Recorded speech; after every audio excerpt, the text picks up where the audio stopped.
Right now, we're going back to our coverage of the coronavirus, and you might find yourself looking for more to snack on these days. Staying healthy during the pandemic can be really, really challenging, especially if you're stressed and maybe you're home all day, working at home or laid off right now. Registered dietitian Dana White is joining us right now to talk about some healthy eating options for people. Dana, first of all, thank you for joining us right now. I appreciate it. I'm sure you're getting a lot of these questions. Myself, my coworkers, I think people everywhere, we're all immediately just looking to eat. Is that normal in a situation like this? Yeah, I got to say that it is. We, Okay, we good. eat for different reasons and, for a little bit bored and we got a little extra time on our hands and the kitchen is really close. You can't blame some of us for maybe going in there a little more often than we really need to. I'm imagining we shouldn't be doing that, but if we are doing that, what do you recommend that we go for? So I think, things like getting exercise and trying to offset some of these extra calories. I don't say you shouldn't be doing it, but maybe indulging occasionally would be the way to go. When you do go in there, you want to look for foods that are satisfying, right? So if you're digging through your pantry, simple things like canned beans and canned tuna and nut butters, stuff that once you eat it won't make you want to run back in the kitchen 5 minutes later. It's interesting because I think a lot of people, and even for me personally, you find yourself at home, bored, you start to think about everything. Maybe you watch the news and you almost feel sad about what's going on. Are there certain things you should not eat that maybe, if you eat them could have a negative effect on your overall mentality?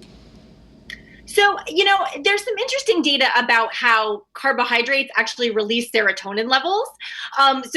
Maybe grabbing a few pretzels and something crunchy actually can release some feel good, sensations. But of course, you don't want to overdo it. So I, again, would say like pair the pretzels with some hummus or some peanut butter just so that that way it's going to keep you more satisfied, and I think trying to say, I'm not going to eat any cookies and I'm not going to eat, that ice cream that's in there, that doesn't really perpetuate any good feelings either. So I think if you can, every once in a while, actually will help you find a better pace.